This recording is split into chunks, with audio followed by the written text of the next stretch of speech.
Sobat Pedia, selamat datang di sesi belajar bareng Kpedia, mentor kalian yang bakal bikin materi akuntansi dan pajak jadi seseru dengerin playlist favorit kalian.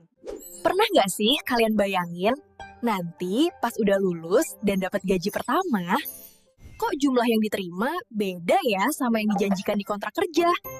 Ada potongan apa sih itu? Eits, tenang, itu bukan potongan misterius kok. Itu namanya PPh pasal 21. Sini adalah pajak atas penghasilan atau gaji yang kita terima sebagai pekerja. Jadi, penting banget mempelajari tentang pajak penghasilan ini. Kpedia bakal kupas tuntas, mulai dari apa itu pengertiannya, siapa yang wajib bayar, sampai apa saja yang kena pajaknya. Udah siap belajar pajak penghasilan pasal 21? Yuk, kita mulai pembahasannya sekarang.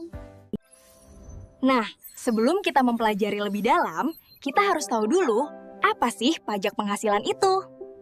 Berdasarkan aturan terbaru, yaitu Undang-Undang Nomor 7 Tahun 2021 tentang Harmonisasi Peraturan Perpajakan, adalah pajak yang dikenakan atas setiap penghasilan yang kita terima, baik penghasilan yang berasal dari Indonesia maupun dari luar negeri. Penghasilan tersebut bisa berupa gaji, keuntungan usaha, honorarium, atau bahkan hadiah undian. Jadi singkatnya, setiap orang atau perusahaan yang dapat penghasilan punya kewajiban buat setor pajak ke negara. Di Indonesia, pajak penghasilan itu banyak macamnya, tergantung siapa yang menerima penghasilan dan dari mana sumbernya. Materi kali ini kita bakal fokus bahas yang paling dekat dengan dunia kerja kalian nanti, yaitu PPh pasal 21. Ada PPh pasal 21 khusus mengatur pajak atas penghasilan sehubungan dengan pekerjaan, jasa, atau kegiatan. Jadi, kalau kamu kerja di kantor dan dapat gaji, pajak yang dipotong dari gajimu itu namanya PPh 21. Pajak ini biasanya nggak kita setor sendiri ke bank, tapi dipotong langsung oleh pihak kantor, bendahara, atau penyelenggara kegiatan. Jadi, pas gaji turun, pajak kalian udah otomatis diurus oleh pihak pemotong pajak. Lalu, siapa saja yang akan dikenai pajak penghasilan pasal 21 ini? Ya, kita semua, mulai dari pegawai tetap, guru, penerima pensiun, sampai tenaga ahli kayak dokter. Selanjutnya, kita bahas yang dimaksud objek PPh 1. Objek PPh pasal 21 merupakan penghasilan yang akan dikenai pajak.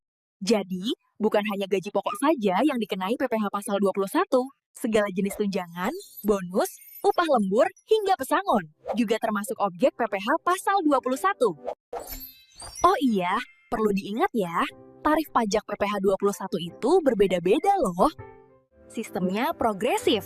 Artinya, makin besar penghasilan yang kamu terima, makin tinggi juga persentase tarif pajaknya. Jadi adil kan? Kita udah tahu apa itu PPh 21 secara umum. Tapi tahu nggak sih, nggak semua orang yang dapat penghasilan cara hitungnya sama. Ada karakteristiknya masing-masing. Subjek pajak dalam negeri itu buat kita yang tinggal di Indonesia lebih dari 183 hari dalam setahun.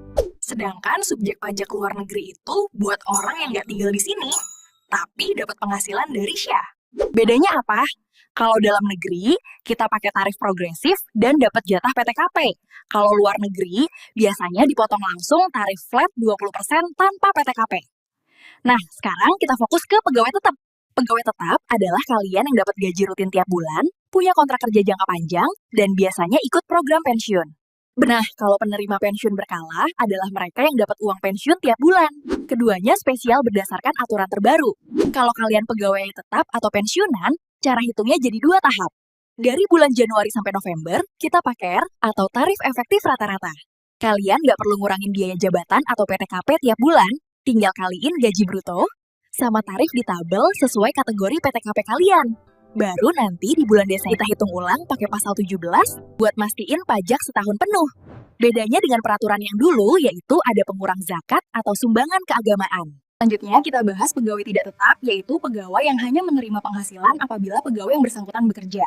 Biasanya dibayar berdasarkan kehadiran, hari kerja, atau jumlah pekerjaan. Dulu perhitungannya sangat tergantung pada batas upah harian. Sekarang, kalau mereka menerima upah bulanan atau total gajinya sebulan sudah di atas 2,5 juta, penghitungannya disamakan dengan pegawai tetap, pakai TER. Selanjutnya, kita bahas bukan pegawai, yaitu orang pribadi selain pegawai tetap dan pegawai tidak tetap, tetapi mendapat penghasilan karena memberikan jasa atau melakukan pekerjaan tertentu.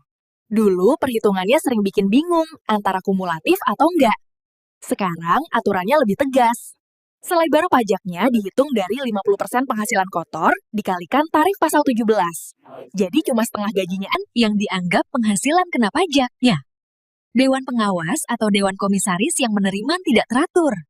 Dulu perhitungannya kumulatif, nah sekarang penghasilan bruto dikalikan dengan TER bulanan. Selanjutnya, orang pribadi yang ikut serta dalam suatu kegiatan tertentu dan menerima penghasilan sebagai imbalan atas keikutsertaan dalam kegiatan tersebut. Ada juga karyawan yang masih aktif bekerja, namun sudah terdaftar di program pensiun perusahaan dan menarik manfaatnya. Lalu, mantan pegawai yaitu orang pribadi yang sebelumnya merupakan pegawai di tempat pemberi kerja, tetapi ketiga subjek tersebut perhitungannya sama, yaitu tarif pasal 17 dikali penghasilan bruto. Nah, sudah tahu kan dasar-dasar PPh pasal 21? Di video berikutnya, Kak Pedia bakal ajarin cara ngitungnya, biar kalian nggak bingung pas lihat slip gaji. Sampai jumpa di video selanjutnya, Sobat Pedia.